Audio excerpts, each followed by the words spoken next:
You're listening to OPIS Talks, where you'll be in on conversations with insiders in the energy, chemicals, and environmental commodities markets.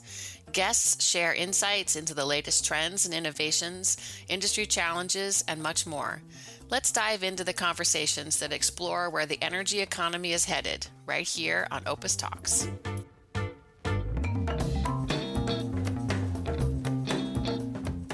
You're listening to OPIS Talks Renewable Fuels. I'm Jordan Godwin, Director of Renewable Fuels Pricing and News here at OPIS, a Dow Jones company. And with me today is Brett Gibbs, an equity research analyst at Bloomberg Intelligence. You may be familiar with his work on Twitter under the handle @Oil&Gibbs, where he shares fabulous insights and updates in the U.S. biofuel space. Brett will also be speaking at our upcoming 18th annual OPIS, RFS, RINs, and Biofuels Forum in Chicago on October 13th, and I'm really excited about that. Brett, welcome to the podcast, sir. How you doing? Jordan, first off, thank you for having me. Really looking forward to joining you in Chicago this October. But here we're in the middle of August. We're about 3 weeks from the start of NFL season. It's hard not to be doing well. So thrilled for this time of year. All right, absolutely. Yeah, it should be a lot of exciting things coming up in the NFL season and RINs as well. So just a bit of background on today's topic, the RFS and RINs. So for those unfamiliar, the RFS is the Renewable Fuel Standard. That's a federal law that requires refiners and importers of gasoline and diesel to blend certain amounts of biofuels each year. These figures, the Renewable Volume Obligations or RVOs, are assigned by the U.S. Environmental Protection Agency, EPA. And these fun little things called RINs, Renewable Identification Number credits, are assigned to gallons of biofuels like ethanol, renewable diesel, biodiesel, renewable natural gas, and sustainable aviation fuel.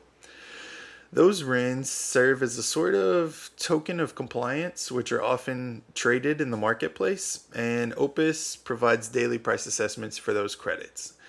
The price of the most common RINs, the D6 ethanol RIN and the D4 biomass-based diesel RINs, they're at all-time highs this year. Those RINs topped $2.50 in June. That was a level we had never seen before. And that translated to an RVO assessment of nearly 40 cents per gallon. I also want to note that OPIS is widely regarded as the benchmark pricing authority for RINs credits, so there are futures contracts on the Intercontinental Exchange with massive open interest and volumes based on our assessments. So RIN pricing has kind of been our bread and butter for a while, but we really just scratched the surface compared to the kind of in-depth analysis that Brett does at Bloomberg. So Brett, I know that was a bit of a high-level opener on RINs and the RFS, but what am I missing? Like, what kind of work do you do at Bloomberg, and what's been the most interesting thing about RINs for you since joining this space? Yeah, I've grown to appreciate the RFS is difficult to simplify, and I think you covered it quite well there. So nicely done. What my team does at Bloomberg Intelligence, we're equity research analysts by trade. So we cover a lot of the public equities in the space. Think of Darling Ingredients, Green Plains, Nestle, et cetera. But really what we identified maybe 4 or 5 years ago now was in order to cover these companies properly, we really need to understand the fundamentals of the policy it is that drives the economics. And so that's when we really started deepening our work within the RFS and modeling out every bit of it. And really our bread and butter, you kind of spoke to OPIS's bread and butter being, the RIN prices. Ours and our franchise is really the modeling of the full RFS and RVO to help our clients identify where the RIN bank currently is, the trajectory of it over, the balance of an individual set rule, and even help the regulators themselves think about all of the multi variables that go into making a rule, right? And I think that is probably the thing that I want to draw attention to is that RIN demand is so much more multivariant than the headline mandates imply. Additionally, the flow of data is very lagged, and the ability to differ compliance and or carry excess credits is material for how RINs behave at any given stage of the compliance year, right? And then the one thing that strikes me the most about RINs is the layers of the markets impacted, as well as the pools of vested parties.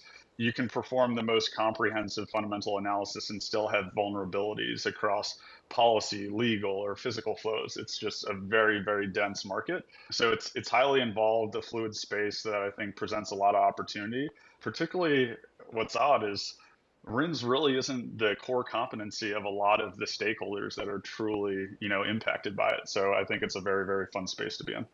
Absolutely, well said. And you touched on it a little bit there, talking about what goes into EPA making a rulemaking and coming up with these RVOs. Can you kind of walk us through EPA's most recent rule that was published in March and what the market response has been so far? Sure.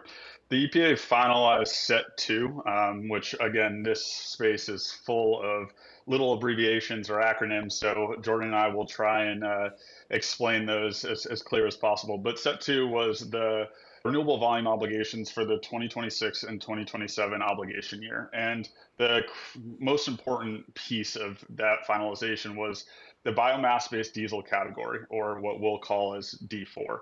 So in 2026, we saw the D4 mandate 65% above 2025. It was set at 8.86 billion RINs. This was a result of sweeping industry alignment on D4 following oil major and refinery investments, and then the following them reeling from the Set 1 mandates, which were obligations from 2023 to 2025.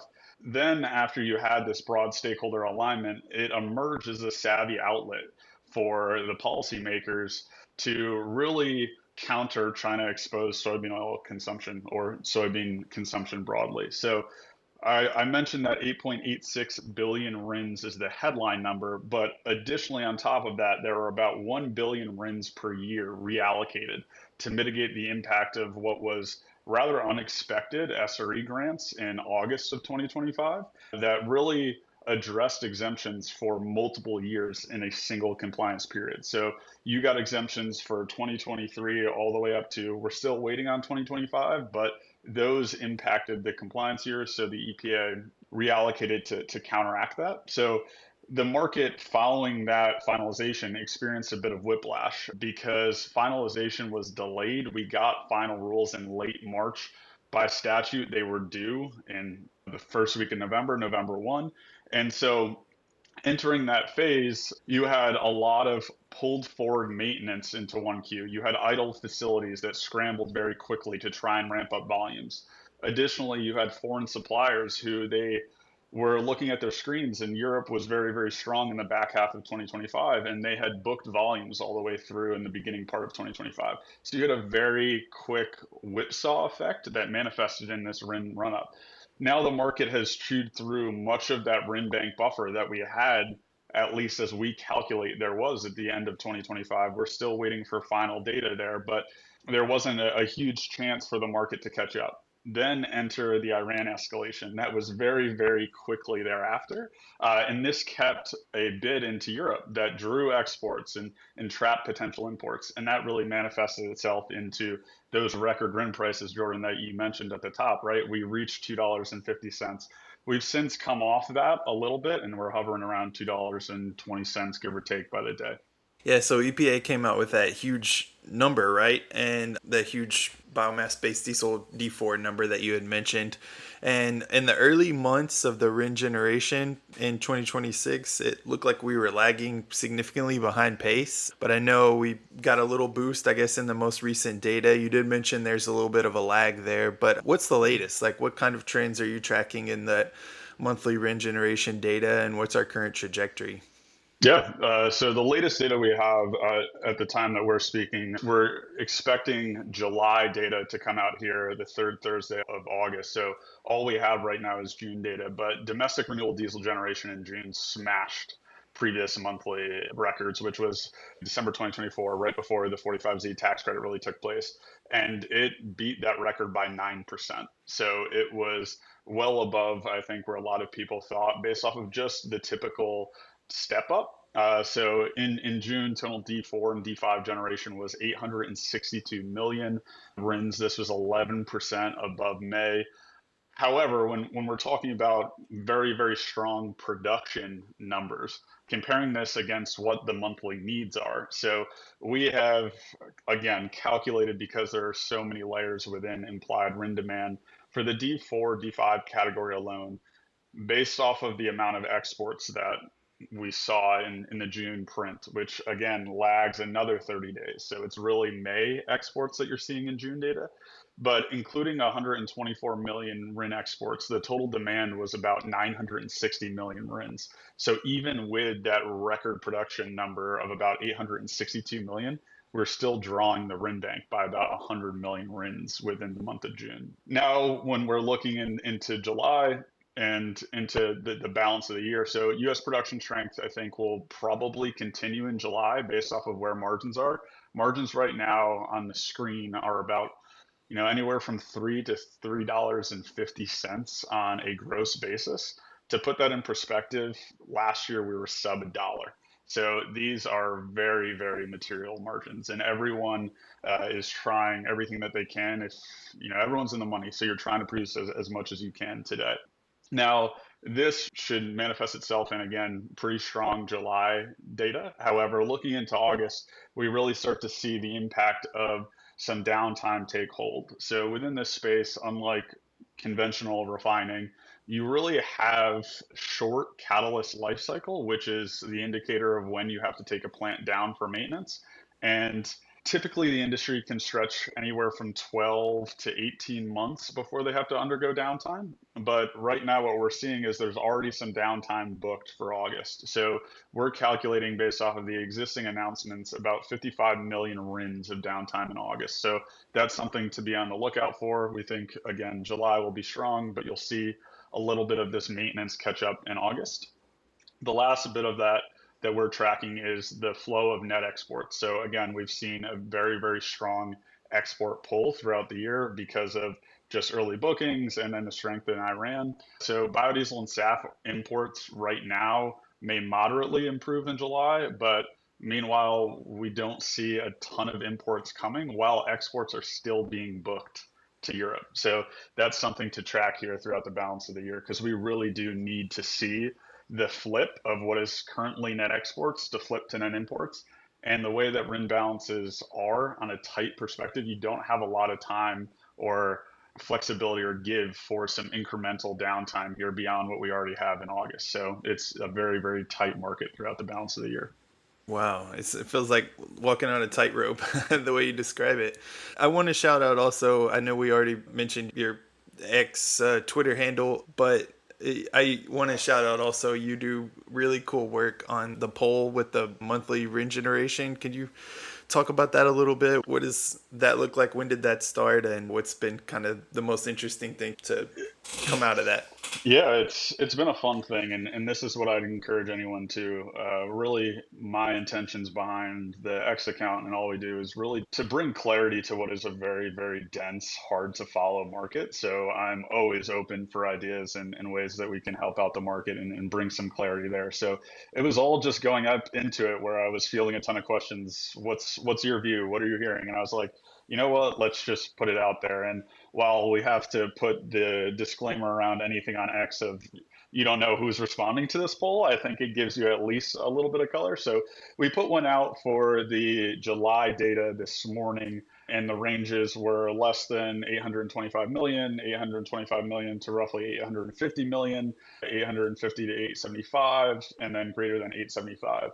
So I would say right now, with about roughly 90 votes, 65% are in the 850 or greater. So again, people kind of agree with us that we think we're going to see another strong print following June and July. So June, for instance, was 861.7 million. So most people are in the 850 plus. So again, another strong print is the expectation here this upcoming Thursday. All right. And you've mentioned the cumulative credit bank. That's such an important component of this whole thing because there's a pretty big buildup of RINs, from past compliance years that cumulatively build up amongst the obligated refiners, and we've been burning through that savings pretty quickly. What does your analysis show regarding how the cumulative credit bank is looking this year and how things might play out next year? This is something where I was speaking to just the rate even by the time this rule was finalized in late March and in April of how much we burnt through. So to put this in perspective, our calculation of where the bank ended 2025, which I reiterate is a calculation because we will not know final data until 2025 compliance is due. So 2025 compliance was delayed as part of this final RVO to September 1 of 2026. So we expect final 2025 data to come out really in the fourth quarter of this year. One of the components for it is also we're waiting a 2025 SRE decision. Our expectation is that it's going to come out here by the end of August, but this is something that could potentially impact that. So when I'm speaking to these numbers, it's our calculation, but we calculate that at the end of 2025, there were 1.65 billion RINs for D4 and D5. And then you add on top of that for D6, another 1.6 billion. So all in, you're at about a 3.2, 3.3 billion RIN bank, which is very, very material. The reason being is each year you have the capability to use when you go to meet your compliance. Roughly 20% of last year's vintage is the maximum. And so when you think about it, it's about 4.5-ish billion is the max. And we're at 3.3 billion entering this year, which is a very, very high RIN bank. And our modeling right now, it's again subject to fuel demand, subject to 2026 SREs, subject to a lot of different components that we're modeling throughout the rest of the year. We see a slight D4, D5 deficit and a slight D6 positive bank. So this is something where you're still drawing a very, very healthy amount. And this is predicated on some of our expectations, again, that we think steady domestic production throughout the balance of the year, a little bit more of a beef up or unwind in net exports, more imports coming in. So this is something that could be even tighter on the D4 side, I would highlight. Wow. Yeah, I think Valero executive, was it last week or 2 weeks ago? I think they said they see it drying up at some point next year, if I recall right. So it's definitely something that people are watching, throughout the space. You've mentioned the SREs, those small refinery exemptions. What about those? How do those factor in from a high level? And what's the latest around those? And how has the market responded to EPA announcements and changes to that part of the RFS? This is the sole reason for the latest RIN breather, as I call it. So, right, we're the $2.50. We're now in the $2.20 or so. I mentioned when we were talking about the RIN bank, we expect 2025 decisions to come here by the end of August. However, we gather that there have been some differences emerging between EPA and DOE as it pertains to scoring outcomes. Supplemental 2024 decisions were released on August 3rd. They avoided a major pivot, yet the absence of 2025, I think, warrants some market caution, which is really what we're seeing here today. So, included in the decision on August 3rd was the EPA said that we're going to stick to this mandate of taking the scores from the DOE and then using those as it pertains to issuing the exemptions. They did mention though within it that they had the opportunity for other economic factors in the case that they want to move against what the EPA receives from the DOE. So this is something that I think folks read as the EPA will be committed to what they set out and intended when they issued the original exemptions in August of last year, as well as when they projected exemptions for 2025 for what they intended to reallocate. So the EPA does have the ability to override versus DOE, but I think that's something to watch here as we still haven't gotten exemptions. And so the big read following 2025 too will be the read into 2026. So whether or not the exemptions will hold at the 2025 levels, we're modeling about 1.36 billion RINs exempt. The EPA has been using a much lower number for 25, 26, and 27. And so I think that will be an indicator there. And this is one of the things that just there's a lot of factors that could play out. So outside of what the final reading is for 2025, we're also in an environment here on SREs where refining margins are incredibly strong. And so that's something for the 2026 compliance years and beyond, whether or not that will have some impact or not. Okay, absolutely. And what else have you guys been tracking lately? What are some of the most interesting developments on the horizon as it pertains to the RFS and RINs in this space? I think one of the things that just outside of because we don't have good actual hard data on it and it's so lagged is fuel demand. So the EIA short-term energy outlook data continues to inch lower. Then on top of that, I mentioned maintenance for August, but really what is that throughout the balance of the year? So that 12 to 18 month lifespan, and then you add on just the routine life cycles, but it's also very, very hard to run any renewable diesel, SAF, biodiesel plant this hard at these margins reliably. And so that's something that we're also tracking, because when we model all this out, it's under a thin margin of error on the supply side. So any unforeseen, unplanned downtime is pretty material. And then the other thing would just be obligated parties net RIN positions. So this is something a little bit more on the physical movements in RIN prices over the balance of the year. But in the second quarter earnings calls, we heard from a lot of the obligated parties that they are behind on 2026 compliance. So they are not buying at the rate of the gasoline and diesel that they're selling. And so this could create a little bit of a slingshot or a wind up closer into compliance, which is scheduled for March of 2027 for 2026, as some of these obligated parties might have to rush to buy RINs into that. And then I think the last thing that we're really keeping an eye on is when you look at this RVO dynamic and how tight the market is. I think one of the goals of policymakers would be that there is new capacity that would follow as a result of these very, very strong margins. But here in the US, we really don't think that that is going to be the case. The one place where there is new capacity scheduled to come online is Europe. And so I think that's a place that you really have to keep a close eye on into next year. So it's the lone source of supply growth throughout 2027. There's a really, really big plant of Nessie Rotterdam expansion. It's 1.3 million metric tons per year is scheduled to come on at some point next year. So just keeping an eye on that, because that might invite a little bit more of the capabilities to draw imports from Europe. So that's something. And then lastly, I think just with the headlines that we're seeing every day, you have to keep in the loop on the diesel or global fuel macro. And so that's something that is heavily dependent on the economics across all of these. Is just you wake up and you see how the Strait of Hormuz is going in the event that you're seeing Ukraine take out the Russian infrastructure on the refining side. These factors have pretty sweeping impacts too on the RIN price backdrop. Yeah, absolutely. I can't imagine how difficult your job is because there really are so many moving factors and different variables that play into all of this. All right, so let's close it out with one more plug for our upcoming conference in Chicago. Brett, you've been an attendee in the past and you'll also be on stage this year. What conversations are you most interested in hearing at this year's RFS event? Nothing beats the RFS roundtable. Things have been uncharacteristically friendly in the cage, as I'll call it, the past few years. I think the latest backdrop invites some fireworks. And in mid-October, Set 3 lobbying will be in full stride. So I think this will be a good one. I'm looking forward to that.